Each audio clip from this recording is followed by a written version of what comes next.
time to read the instructions and questions and check your work. All recordings are played only once.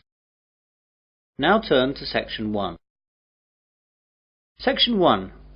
You will hear a conversation between a man and a receptionist on the subject of joining a surgery. First, you have some time to look at questions 1 to 5.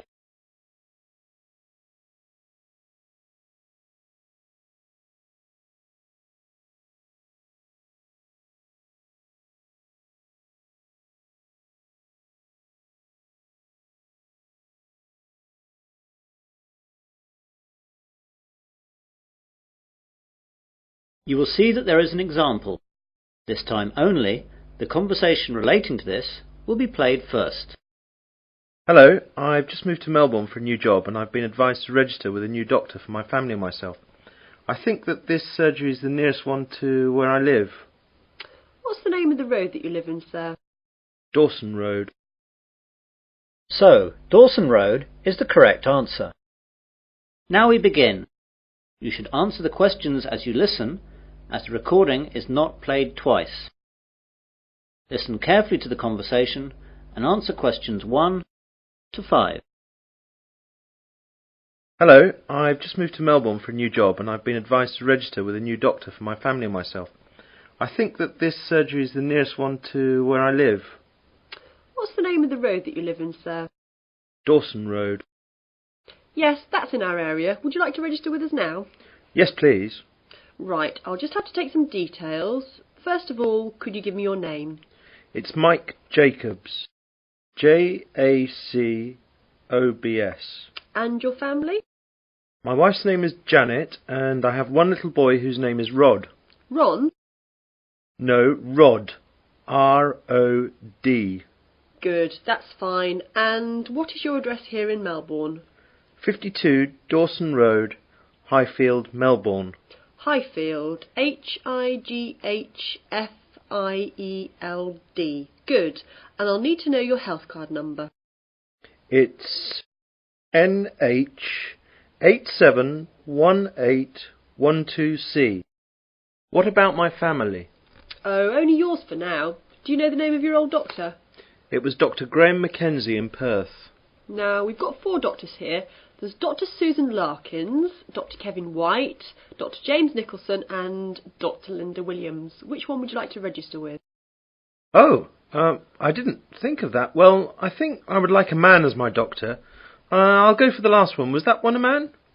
No, that was Dr. Linda. How about Dr. Kevin? Yes, that will be fine. Right, Dr. White it is. Will that be the same for your family? Oh yes, my wife might not want a man as her doctor. Well, we'll leave it as it is for now, and my wife can change if she wants to. Before the conversation continues, you have some time to look at questions 6 to 10.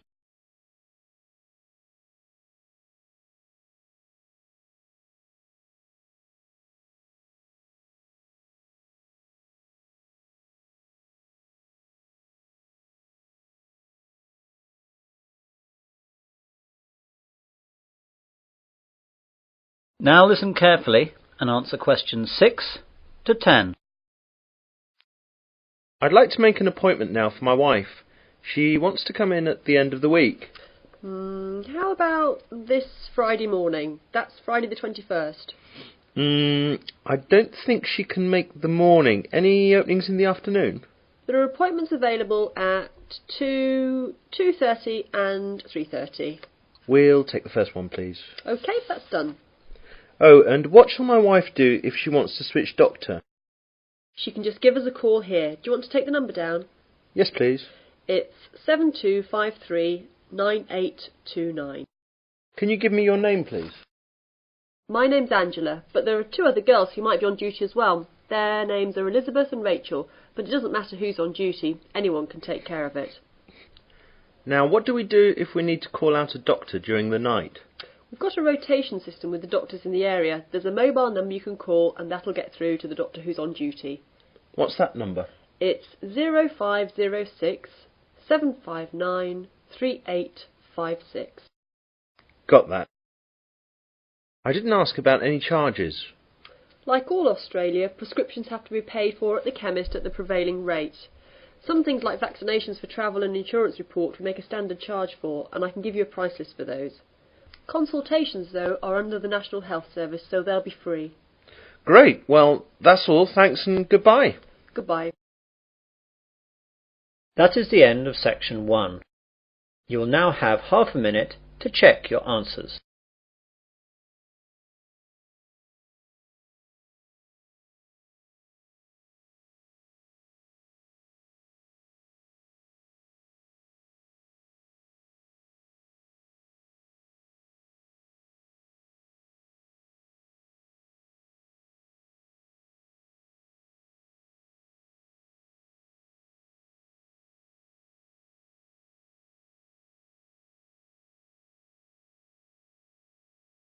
Now turn to section 2. Section 2. You will hear a man giving a guide talk to new students at a university library. First you have some time to look at questions 11 to 16.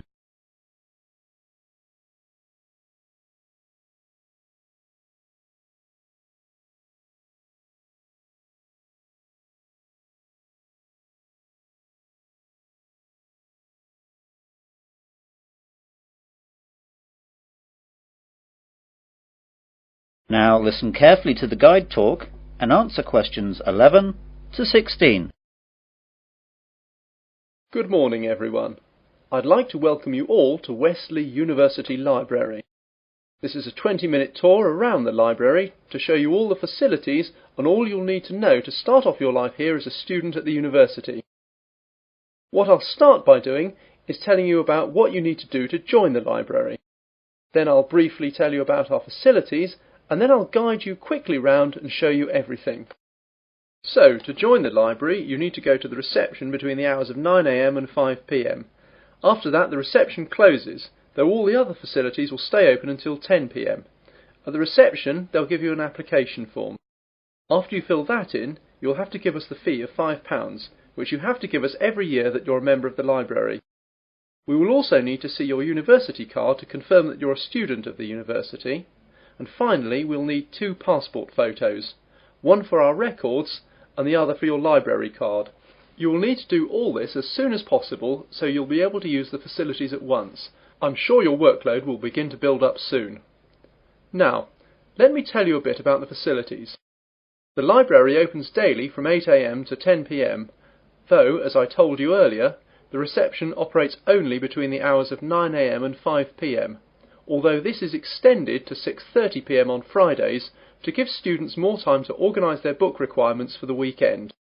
The reception is closed on Sundays. Undergraduate students are permitted to take out 4 books at any one time, and each book may be borrowed for a period of 2 weeks. Postgraduates may borrow 6 books at a time. Borrowing time can be extended by a period of 1 week per book if the student comes into the library in person with the book in question so it can be re-stamped. We do not renew book borrowing over the phone. If you are late in returning any book, then you will be charged a fine of £2 for every week that you are late. You won't be able to take out any other books until this fine is paid. This is not a method of earning money for the library, but merely what we have to do to ensure that all students have access to all the books that they will need. You now have some time to look at questions 17 to 20.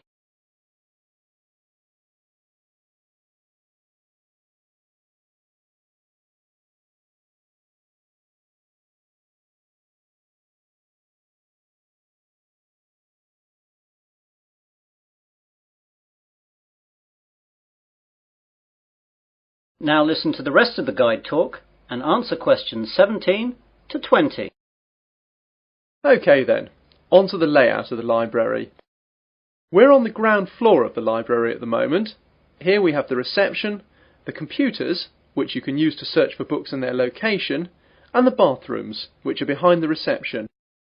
The rest of the ground floor is taken up by the non-lending section of the library. Here we keep all the books which are either too valuable or are used too much to lend out. You can reserve time with these books at reception and use them during any time that the library is open, but, of course, you may not remove them from the library. On the first floor above us we have the arts section, which includes books that students will need for subjects such as languages, literature, art and history. On the second floor is the science section. We'll see these in a minute. Of course, individual departments will usually have their specialist libraries in their buildings, though the computer catalogues here will list them so you know where to find everything, whether it's here or in the specialist libraries. Finally, in the basement we have the stack system, which contains the university collection of magazines and journals that we have collected and to which we subscribe. If there's anything that we do not have or that you can't find, please go to reception and let them know the details. The university operates a swap system with other universities, and we can arrange for volumes that we do not possess to be sent here on a limited loan. Well, those are the basic details about the university library. That is the end of section 2. You'll now have half a minute to check your answers.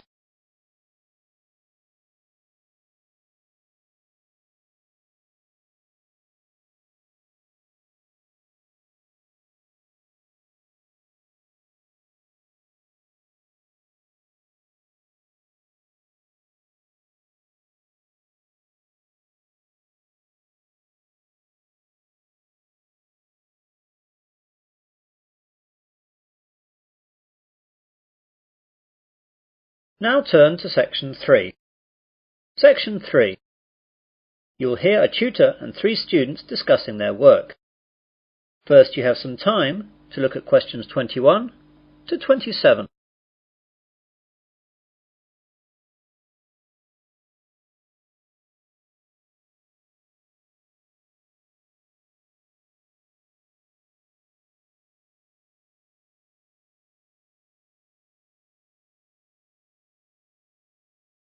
Now listen carefully and answer questions 21 to 27. Good morning everyone. Well, in today's tutorial we're going to discuss the essays that you have to submit by the end of next week. Some of you will have already started them, which is good, and if you haven't, well that's okay, but you'll have to get a move on. So, let's begin with you, Simon. What's happening with you? Well, I've made a start on it. I researched the background quite extensively last weekend, and I should get to the writing stage tomorrow with a bit of luck, and I'll get finished at the weekend. What are you writing about? I decided to look at the car manufacturing company Jaguar, examine the problems they had with reliability in the 1970s and 80s, how they dealt with it, and how it affected their marketing and sales strategy. That sounds pretty interesting. Any problems with that? At the start I had problems getting information from that far back, but after rooting around in the library I found some magazines which gave me information and also gave me references to find other stuff. It seems now the only problem is keeping to the 4,000 word limit. It just seems that I have so much to write about. It seems I'll need 5,000 or even 6,000 words to be able to cope. Yes, your essay title seems to me to be very wide-ranging. Would you think about cutting out part of it? How about looking at their sales and marketing strategy, but only mentioning the problems in the 70s and 80s and not going too far into it? That's a good idea. That will make it much easier to handle. By the way, how do you want us to hand in our work? Do you want us to drop in a hard copy to your office? You could do that, but I'd prefer it if you just emailed it to me as an attachment. You've all got my address. If not, give it to the secretary, clearly marked that it's for me. Right, Jennifer, how about you? I've not really got going on it yet, but I have decided on a subject. I'll try and do some research during the rest of this week, and I should get writing this weekend. Okay, what are you writing about then? I want to look into how supermarkets use market surveys to develop their products. Will you have enough time to find out what sort of things that the supermarkets do? You won't have much time for that. I should be okay. I've had a look in the stack system in the library and I found a magazine that surveyed all the UK major supermarkets and a trade publication that analysed the same things in Canadian supermarkets. Be careful about using their conclusions too much. The university takes a tough stance on plagiarism. Make sure you properly list where you get your information from in a bibliography and try and do your own analysis. Get going too, as that analysis will take a bit of time. Okay, thanks. You now have some time to look at questions 28 to 30.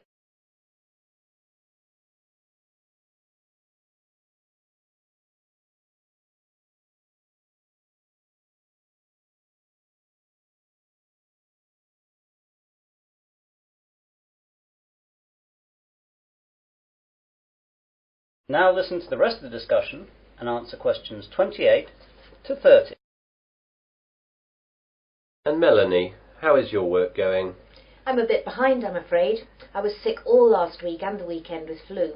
I've got a subject I think, but I've not done any work on it yet. Is there any chance I can get an extension to the submittal date? The policy of the department is not to give any extensions unless there are extenuating circumstances. Do you have a doctor's certificate or anything? I went to the doctor's, but I didn't get a note as I didn't realise I would need it. The doctor will have a record of me, though, as I got a prescription. I'll go back and get one.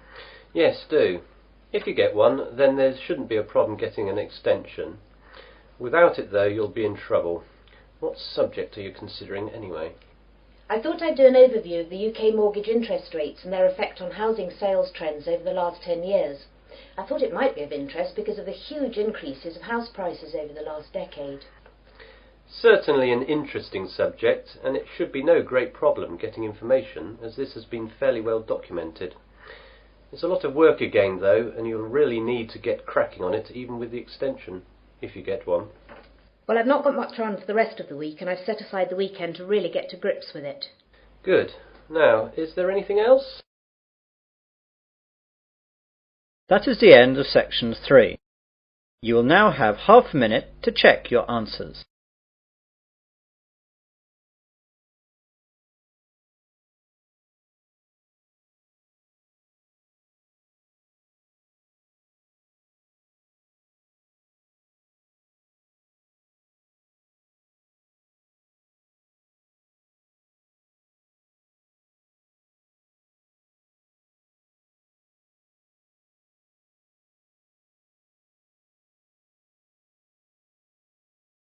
Now turn to section 4. Section 4. You will hear part of an Earth Sciences lecture. First you have some time to look at questions 31 to 40.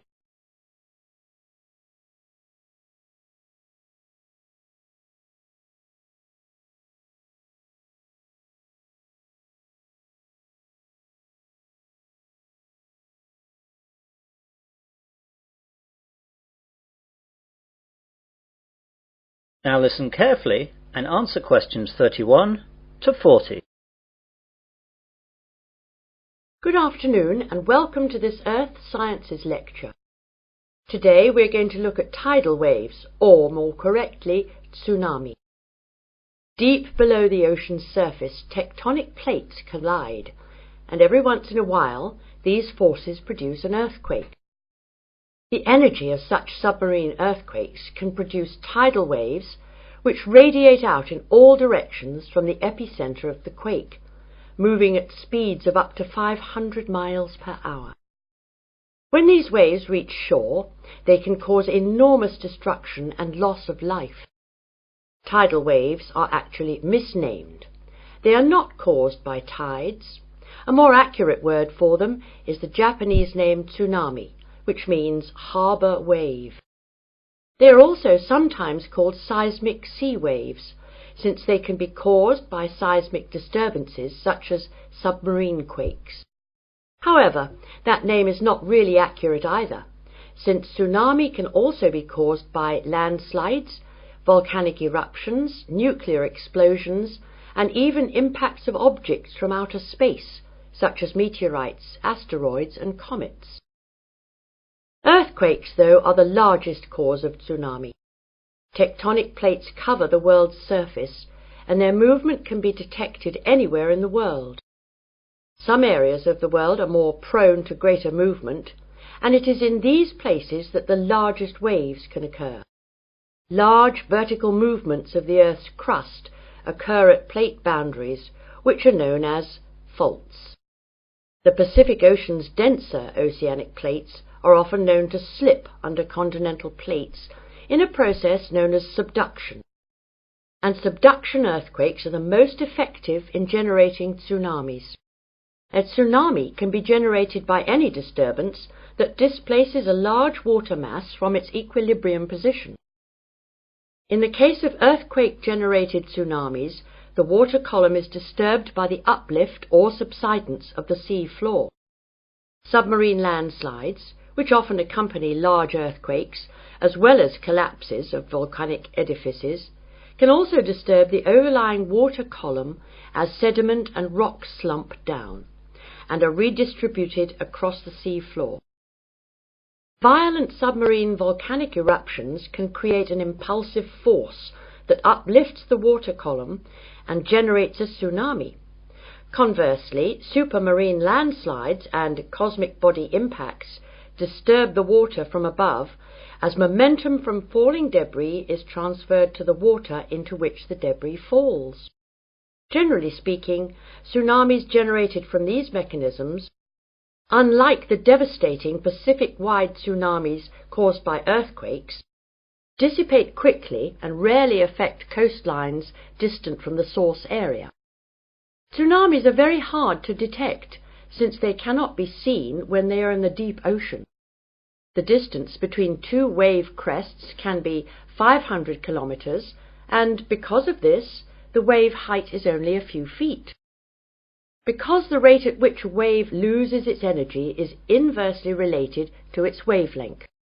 Tsunamis not only propagate at high speeds, they can also travel great transoceanic distances with limited energy losses. As the tsunami reaches shallow water, however, its speed decreases, but the energy it contains remains about the same. Instead of travelling fast, the wave rises high. The National Oceanic and Atmospheric Administration has set up a seismic detection system to monitor earthquakes and predict the possible arrival of tidal waves for Pacific countries.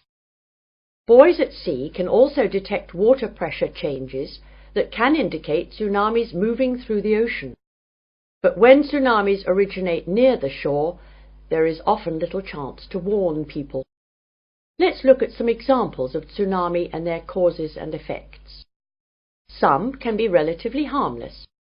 In 1992, an offshore landslide caused a tidal wave of only about 3 feet high that struck at low tide, so Humboldt County, where it hit, got off easy with no casualties. On January 13th in 1992, a Pacific Ocean earthquake off the coast of San Salvador, registering 7.6 on the Richter scale, did not cause any ocean disturbance at all. However, a recent tidal wave which struck Papua New Guinea on July 17, 1998, was 23 feet high and killed at least 1,200 people. This wave was caused by a magnitude 7.1 submarine earthquake. On July 17, 1998, a Papua New Guinea tsunami killed roughly 3,000 people.